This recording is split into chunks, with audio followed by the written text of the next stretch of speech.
our YouTube channel study P entertainment. स्वागत है आपका स्टडी पी इंटरटेनमेंट चैनल में। तो हम लोग ईवीएस कंटेंट सीरीज का अध्ययन कर रहे हैं। तो ईवीएस कंटेंट सीरीज का अभी तक हम लोग 1 to 5 वी हैव स्टडीड अध्ययन कर चुके हैं। आज हम लोग ईवीएस कंटेंट सीरीज 6 का अध्ययन करेंगे। तो आज हमारा ईवीएस कंटेंट सीरीज 6 पर्यावरण अध्ययन विषय वस्तु। ये सीरीज 6 में आज हम लोग जो अध्ययन करेंगे, ये जो हमारा सीरीज 6 है, इसमें सबसे पहली बात हम लोग आज शुरू करते हैं। तो क्या है? चूहों में देखने की क्षमता कम होती है। कह रहा है कि जो चूहा है रैट, इसमें देखने की क्षमता कम होती है, परंतु सूंघने, छूने और स्वाद वाली। तो सीटेट में आपसे पूछा जाएगा पर्यावरण अध्ययन में कि चूहा का देखने की क्षमता कम होती है, लेकिन सूंघने, छूने और स्वाद, ये वाली जो क्षमता है वो अधिक होती है। चलिए, वेरी गुड। अब दूसरा है टैपीकोवा। ये बहुत पूछता है सीटेट में, ध्यान दीजिएगा, ये बहुत ही पूछता है। क्या है? टैपीकोवा कप्पा जिसको कहते हैं, ये केरल में होता है। क्या इससे होता है? जमीन के नीचे उगता है, जैसे आलू होता है, जमीन के नीचे उगता है और इससे साबूदाना बनता है। ये ध्यान रखिएगा। टैपीकोवा केरल में जमीन के नीचे उगता है और इसे साबूदाना बनाने का काम आता है। नेक्स्ट, ये भी बहुत पूछता है लिंगहुफेन।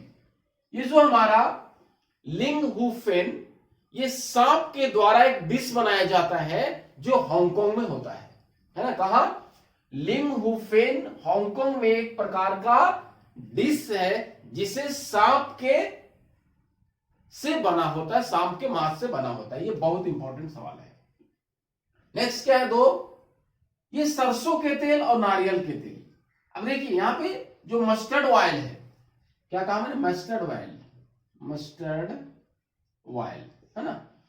ये सरसों के तेल में जो मछली बनता है, ये कहां? कश्मीर में बनता है। ये पूछता है आपसे कि कश्मीर में जो मछली बनाया जाता है वो किस तेल में बनाया जाता है? तो सरसों के तेल में। अब नारियल के तेल में, ऐसे नारियल का तेल जो है केरल में भी बहुत यूज होता है। जब हम पांडिचेरी से एमएड करने गए थे तो केरल के हमारे बहुत सारे दोस्त ऐसे बताते थे, है ना?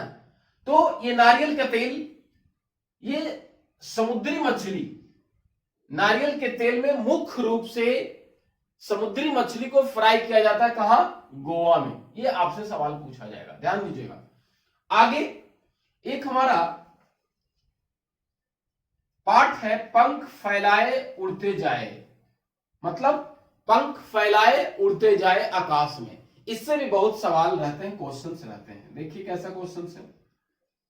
क्या है? पहला चील, 3 प्रकार का आपको पूछेगा। चील, गिद्ध, बाज। ये तीनों मैंने पहले ही बताया आपको कि मनुष्य से 4 गुना ज्यादा दिखता है। ये सवाल आपका सीटेट में बहुत इंपॉर्टेंट है कि कौन सारे ऐसे पक्षी, 3 का जोड़ा दिया रहेगा कि मनुष्य से 4 गुना अधिक दिखता है। तो कौन कौन?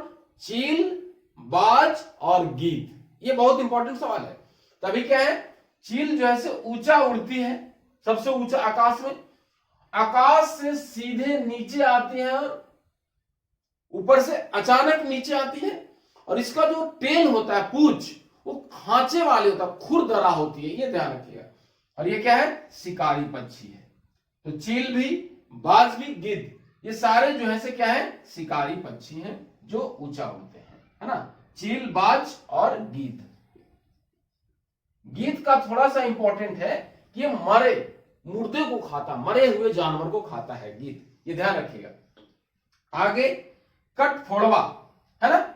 ये कठफोड़वा जो हमारा क्या पक्षी, पेड़ के तने में छेद बनाकर छुपे कीड़ों को खाता है। क्या ध्यान रखिएगा। ये जो हमारा कठफोड़वा है, ये बहुत सवाल पूछता है इससे भी। कठफोड़वा क्या है? पेड़ के तने में छेद बनाकर उसमें छुपे कीड़ों को खाता है। चलिए ठीक है, अब आगे देखते हैं हम लोग।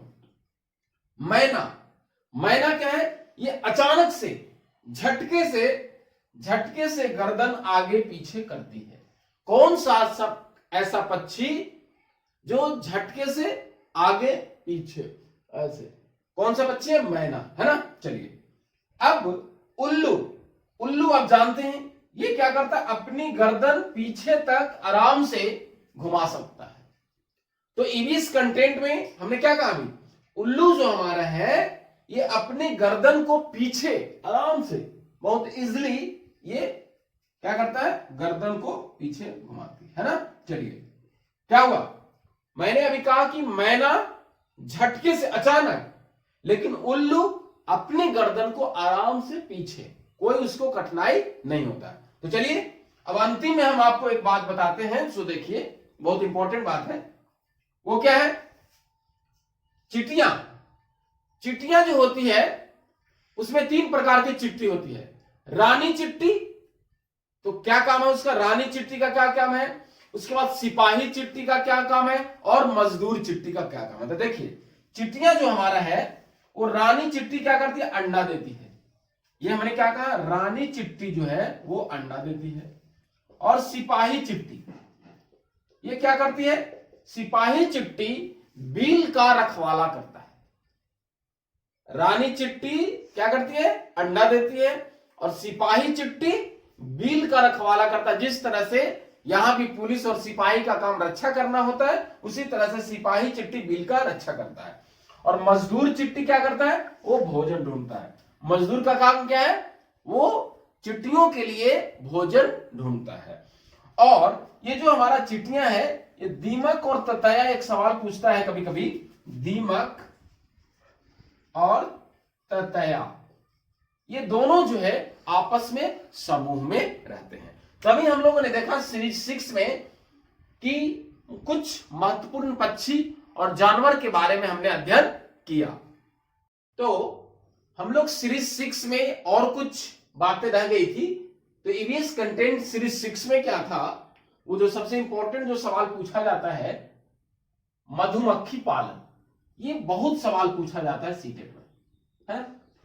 तो इसमें क्या सवाल पूछेगा? 2 सवाल पूछेगा कि ये पालने का उचित समय क्या होता है? पालने का उचित समय क्या होता है? तो ये बिहार में या कहीं पे भी ऐसा सवाल आए तो आप कंफ्यूज मत होइएगा। ये क्या है? अक्टूबर से दिसंबर। ये बहुत इंपॉर्टेंट सवाल है। मधुमक्खी पालने का उचित समय क्या होता है? अक्टूबर से दिसंबर। और यहां पे जो मधुमक्खी में एक मक्खी जो रानी होती है वो क्या होता है? अंडा देने का भी समय यही होता है। जब पालने का उचित समय है तो अंडा देने का भी समय है। दूसरा है चींटियां। चींटियां सूंघकर एक दूसरे के पीछे चलती है। जो आप देखते हैं एकदम झुंड में ऐसे ऐसे चलते रहती है, तो एक दूसरे को सूंघकर आगे पीछे चलती है। ठीक है, एक दूसरे के पीछे चलती है। दूसरा है जो सबसे सवाल इंपॉर्टेंट है, मच्छर। मच्छर हमारे पैरों के तलवे की गंध, तलवे की गंध। मच्छर जो है हम लोग को काटता है तो बड़ा इंटरेस्टिंग है, सुनिए। मच्छर हमारे पैरों के तलवों की गंध और हमारे शरीर की गर्मी से हमें ढूंढ लेता है। हम कहीं भी अगर बैठे रहते हैं अंधेरे में तो वो क्या करता है?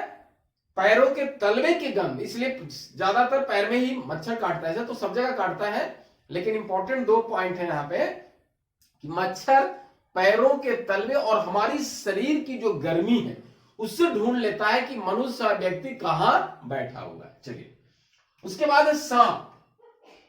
सांप के बाहरी कान नहीं होता है, ध्यान दीजिएगा। सांप का जो हम लोग का जो बाहर कान है, इस तरह से उसका बाहर में कान नहीं होता है। तो सुनता है, चलता है, जमीन पर हुए कंपन से सुनता है। जमीन जो वाइब्रेट करता है उसके आधार पे सांप सुनता है। बाहर कान नहीं होता, लेकिन क्या जमीन पर हुए वाइब्रेशन, कंपन के आधार पे सुनता है। चलिए, और जो सबसे इंपॉर्टेंट है एक टाइगर, बाघ। इससे भी सवाल पूछता है, क्या है? बाघ अंधेरे में हमसे 6 गुना। ये बहुत इंपॉर्टेंट सवाल है कि कौन सा जानवर जो है मनुष्य से 6 गुना ज्यादा देखता है, 6 गुना। तो कौन है? बाघ। बाघ हमसे 6 गुना ज्यादा देखता है। और एक इंपॉर्टेंट और है, मूछे हवा में हुए कंपन को भांपता है। जो बाघ का मूछ होता है वो क्या करता है? हवा में हुए कंपन को क्या करता है? भांपता है। और जो सबसे बड़ी एक और इंपॉर्टेंट, कि जब ये गुर्राता है बाघ, गुर्राना इसका 3 किलोमीटर है। ध्यान दीजिएगा, जब बाघ गुर्राता है तो इसके गुर्राने की आवाज कितना किलोमीटर तक? 3 किलोमीटर तक आराम से सुना जा सकता है। तो हमने कहा आपको कि सीरीज 6 में मधुमक्खी पालन से सवाल पूछेगा, चींटियां से, और जो सांप मैंने कहा उससे, और एक जो सबसे बड़ा वह भी मैंने कहा कि बाघ अंधेरे में हमसे 6 गुना अधिक देखता है। और दूसरा, इसके मूछे हवा में कंपन को भांपता है। और तीसरी बात हमने कहा कि बाघ का गुर्राना 3 किलोमीटर तक आवाज इसकी स्पष्ट सुनाई देती है। तो धन्यवाद।